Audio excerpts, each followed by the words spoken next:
Welcome back. Well, you know, much as the Resident Electoral Commission in Ekiti State says, yes, he's assuring everyone out there that there will be very good elections, it all doesn't depend on him. There's a security component in the scheme of things to deliver good, credible elections. Let's go over to Abuja and hear what the security plans are. I beg your pardon. Okay, we're still going to Ekiti then. All right, let's go ahead. We've got Chima, who is the first public relations officer for the...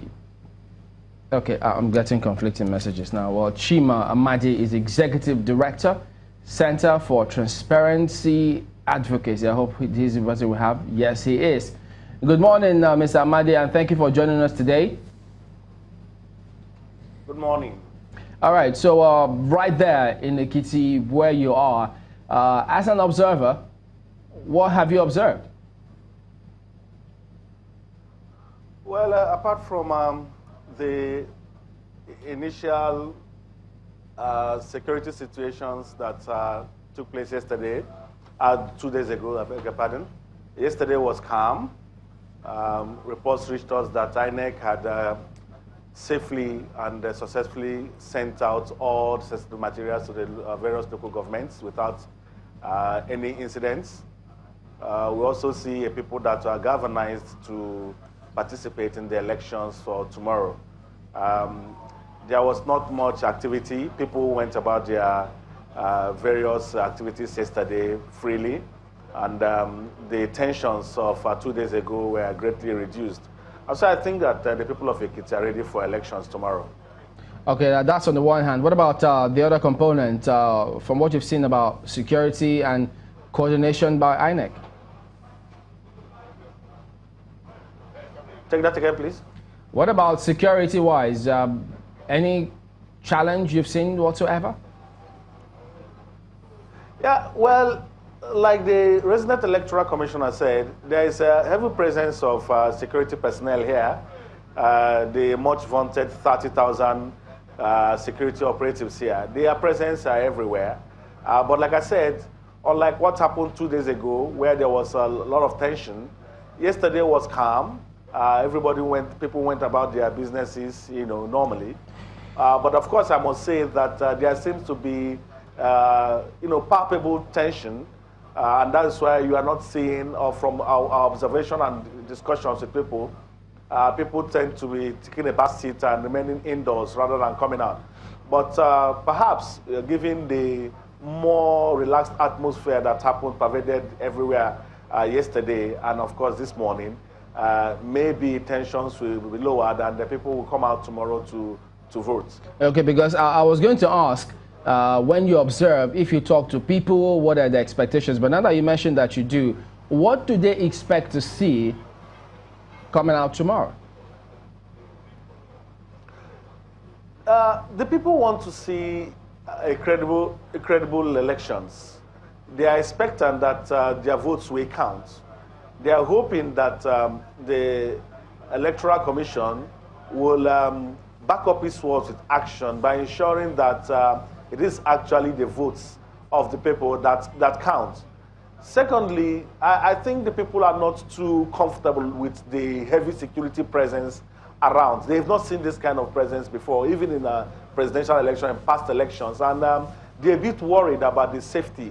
But then there has been assurances that the security presence is to guarantee, to ensure that everybody's votes count. However, how that turns out tomorrow is yet to be seen. But then I'm a little bit worried and skeptical with the heavy security presence. And the reason is simple. From the figures that are out there, you have registered voters of about over 900. And those that have collected their PVCs at 667 with a few fractions over. INEC projects that there are about 40% of these people will come out to vote, given the voter apathy in our country. Now, 40% of this is just a little bit over 250,000, if my math is correct. Now, that's a little bit worrying. For a state that has the projected population of 3.6 million, 3.2 million, I beg your pardon, it is worrying that less than 150,000 may decide the fate of this state in the next 4 years. And with the heavy security presence, then you expect that people may not come out en masse to vote. And so Nigerians should not be surprised if the winner of this election wins with very low margins. It's a phenomenon that concerns a lot of people, because I think the last elections as well, I don't think we had up to, is it 200,000 or 300,000 people who decided who the governor was going to be. But point well noted that you have raised there. But I'm also wondering if you also do the calculation about, the police said they've got 30,000 policemen deployed to the state. Do you, as an observer, because this is not your first observation for an election, how many police officers are you looking to see in every polling unit, for instance? Well, and you raise a very important point there. In Anambra State, for example, the police mentioned a very huge figure, but we were surprised that even in most polling units that we went to, especially those in the remote areas, there was no security presence. Many of the communities arranged for their security of the polling units, and so when the police comes to announce huge figures like this, and you expect that as early as 7 a.m. the police should be everywhere protecting, but you get there on the field, it's only in the main townships that you see security presence. In the further communities, you don't see any presence, and so it is left to the people to protect themselves. So I hope this will be a different situation here, because what they call the show of strength was exhibited 2 days ago, and but then if they are going to be present in all the 16 local governments and ensure that everything goes heat-free, then that would be a welcome development. But I assure you, given our experiences, that we may have to come back to this situation of not too many or adequate presence at the various polling units outside Ekiti. In your view, could we summarize then that the presence of the police and the security details that we have in Ekiti today is making people feel intimidated to even come out tomorrow? Is that right?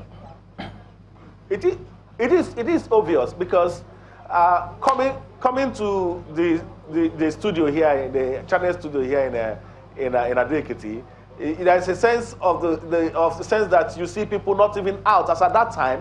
And I understand that the streets where the studios is situated is usually a very, a place that is filled with lots of bars. But people are being asked to stay indoors because they are afraid. Now, we don't want to see this kind of thing. Elections are not wars. Elections are civil responsibilities. Now, when you militarize the entire place, now you create a situation even for the election, management body. But then I'm very optimistic that the people understand that the INEC is a different entity from the security operatives, and that INEC is going about its duties, discharging it, carrying everybody along. And from what we hear from even politicians, they seem to be comfortable with the arrangement that has been put in place by the INEC. Just looking at a recent release by the PSC, the Police Service Commission, which they say that they're having a system in place that will also check the police that are being deployed to Ekiti State. Do you see that working out properly to check perhaps excesses of the officers there? Well, if they didn't do a good job of that 2 days ago, did they?